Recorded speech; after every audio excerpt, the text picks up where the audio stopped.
Hi guys, welcome to Tripjoy review channel. இன்னைக்கு 2025 Steven Soderbergh இயக்கத்துல ஒரு த்ரில்லர் படமா ரிலீஸ் ஆன பிளாக் பேக் மூவியோட ரிவ்யூ பார்க்கலாம். படத்தோட கதை என்னன்னா, பிரிட்டிஷ் உளவுத்துறை அதிகாரியான படத்தோட கதாநாயகனான ஜார்ஜுக்கு ஒரு டாப் சீக்ரெட் சாஃப்ட்வேர் பத்தின தகவல் லீக் ஆனதை கண்டுபிடிக்கிற வேலை ஒன்று வருது.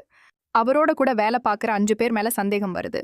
அந்த 5 பேர்ல அவருடைய மனைவியும் ஒருத்தவங்க. அவங்க எல்லாரையும் ஒரு பார்ட்டிக்கு கூப்பிட்டு அவங்கள உளர வைக்க ட்ரை பண்றாரு. ஆனா அவரோட பிளான் ஃபெயிலியர்ல முடிஞ்சிடுது.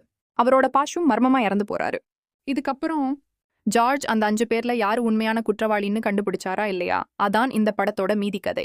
ஓசன் 11 சீரீஸ் படங்களை எடுத்த ஸ்டீவன் சோடன்பர்க் தான் இந்த படத்தை டைரக்ட் பண்ணியிருக்காரு. இந்த படத்தை ஸ்லோபன் த்ரில்லரா எடுத்திருக்காரு. படம் சஸ்பென்ஸ்டா கொஞ்சம் நல்லா போகுது. ஜார்ஜ் ரோல்ல மைக்கேல் ஃபாஸ்பெண்டர் நடிச்சிருக்காரு. ரொம்ப அற்புதமா நடிச்சிருக்காரு. பல இடங்கள்ல சூப்பரா ஸ்கோர் பண்ணியிருக்காரு. குறிப்பா ஒரு மீட்டிங் சீன்ல கூனி குறுகிற மாதிரியான ரியாக்ஷன் பண்ணியிருப்பாரு. செமையா பண்ணியிருந்தாரு. இன்னொரு ப்ளஸ் பாயிண்ட் என்னன்னா, கிளைமேக்ஸ்ட்டு சொல்லலாம். தரமான ட்விஸ்ட் வச்சு அசத்திட்டாங்க. சத்தியமா கெஸ் பண்ணவே முடியாது. உண்மையை கண்டுபிடிக்க ஒரு டெஸ்ட் வைக்கிற சீன் ஒன்று இருக்காது. சீரியஸான சீன் தான் அது. ஆனாலும் அந்த சீன்ல காமெடி ஒர்க் அவுட் பண்ணியிருப்பாரு படத்தோட டைரக்டர். படம் ஃபுல்லா டைலாக் வச்சே கொண்டு போறதுனால படம் போர் அடிக்குது.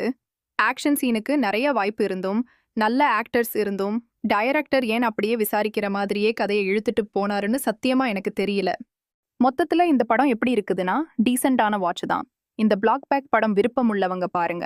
உங்களை அடுத்த வீடியோவில் சந்திக்கிறேன். Bye bye friends.